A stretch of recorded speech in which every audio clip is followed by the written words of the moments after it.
Hey everyone, and welcome back to my channel, or welcome if you're new here. My name is Austin and I am a fashion and beauty content creator based in New York City. In today's video, I want to talk about earning more money as a blogger by doing less. Sounds great, right? Yes, I'm talking about passive income. Passive income means earning money in a way that requires little or no daily effort to maintain that income. So that means no more trading dollars for hours, which frees up your valuable time to focus on the big picture of your business. So at the end of each year, I like to share my blog income breakdown to help other creators understand where my blog income is coming from. And I recently shared my blog income for both 2019 and 2020. In both 2019 and 2020, I was able to bring in 5 figures from my blog and social media in addition to my full-time income. So as you look at these two pie charts, you'll see that almost all of my blogging revenue from 2019 came from branded partnerships. And that was great because I was able to secure a couple of 4-figure brand partnerships, which was really exciting for me. But those partnerships were me trading dollars for hours. So that included emails back and forth with the brand, creating the content, editing the content, getting it approved, and actually posting it. And I set a goal for myself to increase my passive revenue in 2020, and I was able to do that, as you can see in the charts. If you are interested in how to work with brands, pitching yourself, and negotiating brand deals, I will link a couple of videos down below. But in this video, we are going to focus on passive income. So I am going to share 4 ideas for passive income for bloggers, and I'm going to go in basically the order from least and lowest potential per interaction or per click to the highest earning potential and biggest possible payoff. So be sure to watch all the way through to the end of this video because the tips will just keep getting better as I go. And don't forget to subscribe and stick around for new videos every Sunday. This channel is all about content creation tips for fashion and beauty content creators, as well as beauty product reviews, and I'm here every Sunday delivering both on this channel. Let's start off by talking about affiliate links. And for reference, in both of my pie charts, in 2019 and 2020, affiliate sales made up a very small percentage of my total revenue. So I'm not the expert and I don't want to spend too long on them, but I of course wanted to mention them because they can be very profitable for bloggers. If you're not familiar, an affiliate link is basically where you can get a custom link for a brand or website, and if you share that link with someone and they make a purchase as the result of clicking through your link, you will earn a small commission on that sale. Most affiliate commissions typically vary from 5% to 20%. So a lot of my recommendations on YouTube and my blog are beauty products, and beauty products are obviously amazing, but most of them are pretty much at a lower price point. So I actually think that there are 2 reasons why my affiliate sales are not super high. The first being that the products that I typically link are not super high price points. I link a lot of beauty products that are typically, in like the $5 to $25 range. So earning 20% of $20 is obviously not super significant unless you have a high volume of it. So I think the second reason I don't have a ton of sales from affiliate links is because I don't have a high volume of links. I create them very specifically at this point, basically just for my YouTube channel and for my blog, but I follow tons of fashion and beauty influencers on Instagram who are constantly creating collages of their favorites, encouraging swipe ups and things like that. So they might have a higher volume of sales and as a result make more from affiliate revenue. But for me, I just don't have the volume of links that I'm producing and that I'm sharing with my audience. And for me, that's okay right now because there are other areas of my business that I've been focused on in the meantime.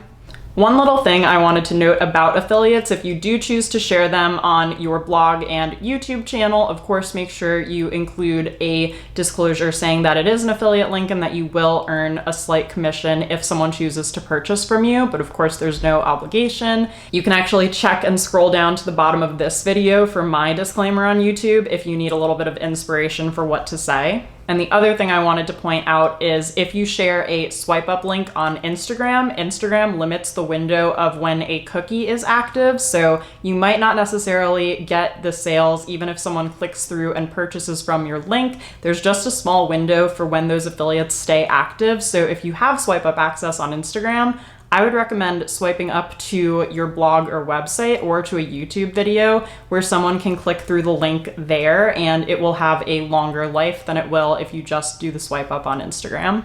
If you use a platform like Reward Style, you could also link to your Like to Know It or Reward Style account and have people shop directly from there.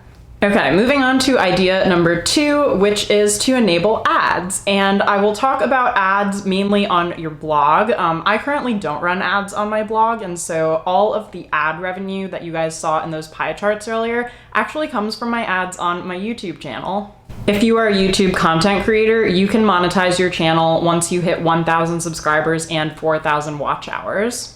If you have a blog, you have a couple of different options for how you can run ads, and I'm just going to talk you through some of the ones I'm most familiar with. So to start out, you could always turn on Google Ads on your site, but I will say that unless you start to have really high page views and monthly visitors, you're not going to see a huge return from running those ads. So lots of people like to wait until they qualify for kind of a higher level ad network, and a couple of examples kind of in order of how hard they are to get into is She Media. Then there's also Mediavine, which I know requires 50,000 monthly sessions, and then there's AdThrive, which requires 100,000 monthly sessions to apply to. They can really show a return if you have lots of people on your site. But again, think about running ads on your site, because if it ruins the user experience in the beginning and deters people from going on your site and growing your blog audience, I would probably think it's best to wait. But once you qualify for a network like Mediavine or AdThrive, you have such a high earning potential from ads based on monthly visitors, and it can definitely bring in a pretty big portion of your income. My third idea for passive income as a blogger is to sell presets, stock photos, or instant downloads. What's amazing about these products is, for the most part, you create once and then you just sell over and over and over again, and there's rarely anything that needs to be updated, assuming you set things up correctly the first time. So if you are a blogger and you always edit your photos with a very distinctive Lightroom filter or preset, you could actually package that and sell it somewhere, and you could charge anywhere between like $5 and I've seen even up to like $50 for some preset packs. So again, you should do some price research and figure out what makes the most sense for you and your audience. But this is certainly a great way to create some passive revenue for yourself. Or if you have a great eye for photography, you could take a bunch of photos that are kind of stock photos, and you could package those together and sell them to business owners who need content for their social media channels or their blogs, and you could make money that way. This would essentially just involve you creating some kind of downloadable file and making sure, of course, you provide any instructions about how to create graphics or how to best use the photos. But I think this is an awesome way to make money. And if you're looking for more ideas for instant download products, I'm actually going to refer you to my friend Alyssa, who is the queen of creating and selling digital products online. Her whole YouTube channel is about this, and it is packed with value. So I highly recommend checking it out. And more specifically, I'd recommend checking out this recent video that she published with 80+ ideas for digital products you can create. So be sure to save that to your watch later so you can watch it after you finish this video. So if you're wondering where you should sell these products, two main ideas come to mind. The first is that you could actually just sell these products on your own website. So if you have a WordPress site, you could integrate something like Shopify to sell. I personally use Squarespace and also sell my digital product through my Squarespace site too, so it's all in one. And your other option would be to upload and sell these products on Etsy. I have never personally sold products on Etsy. Again, Alyssa's channel is a great resource if you want to start an online Etsy shop and sell digital products, but just to give you some quick pros and cons of selling on your own site versus selling on Etsy. One of the pros of selling on Etsy is it's already a built-in search engine for products. So there are people on Etsy who are searching for, downloadable meal planners or photo presets or web design or any of those things. One con to consider about using Etsy is there are fees associated with using Etsy, including taxes, setting up an Etsy shop, the cost of hosting, and all of that. And they also charge you to add different listings, and they do take a small percentage of sales. So just be sure to do your research and educate on what exactly getting set up on Etsy would entail for you and your business. Or if you want to host on your own website, one of the pros is that you're really in control here. You don't have to worry about third-party hosting fees or things like that, or anyone taking a cut of your sales. So just make sure that everything is set up properly on your end, and you can use something like Stripe or PayPal to collect payments. It really is pretty easy to set up. The only con of your site is, again, unless you kind of have a lot of traffic to your site or you have really great content marketing in place driving people over to your site, unless you're getting all of those page views and traffic, you're going to have to really market that you're selling on your site and figure out how to get people to your sales page in the first place. And my fourth and final idea is to create and sell ebooks and digital courses. And if you saw on the pie charts, my ebook Right on Pitch turned out to be a pretty significant portion of my income. It really leveled up from 2019, which I was so happy about because that means it got to reach even more people and that more people were able to find the ebook and find the value in it as well.